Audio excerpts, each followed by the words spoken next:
Binulabog ng pagsabog ang isang bahay sa Santo Tomas sa Batangas. 2 ang patay, isang bata naman ang sugatan. Ang bahay ay illegal umanong pagawaan ng tinatawag na improvised sa mga plastic cup.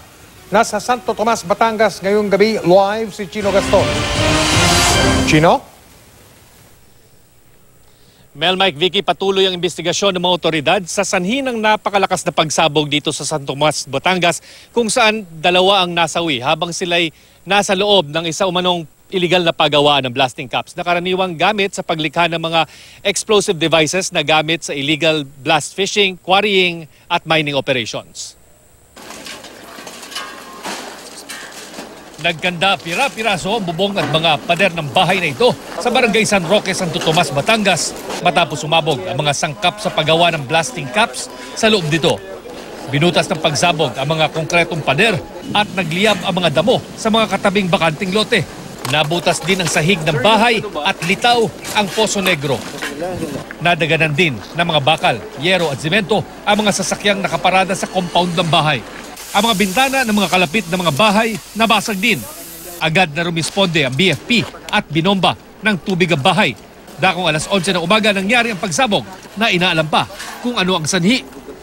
Sa sobrang lakas na pagsabog, nawasak ang bahagi ng pader ng subdivision na matatagpuan sa likurang bahagi ng bahay ng mga biktima. Naggalat din ang mga damit, mga sapatos na mula rin sa loob ng bahay dahil isa sa mga negosyo ng mga nasawi ay ang pagbebenta ng ukay-ukay.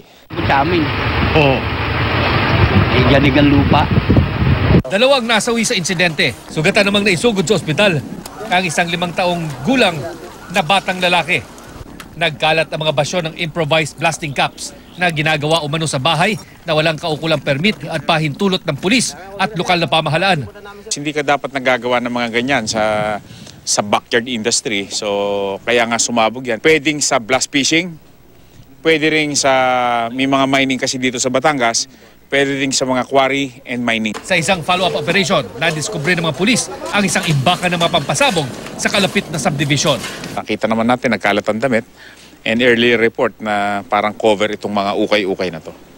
Patuloy ang investigasyon ng mga pulis sa pangyayari at hinahanap din ang iba pang maaring kasama ng mga biktima sa paggawa ng blasting caps.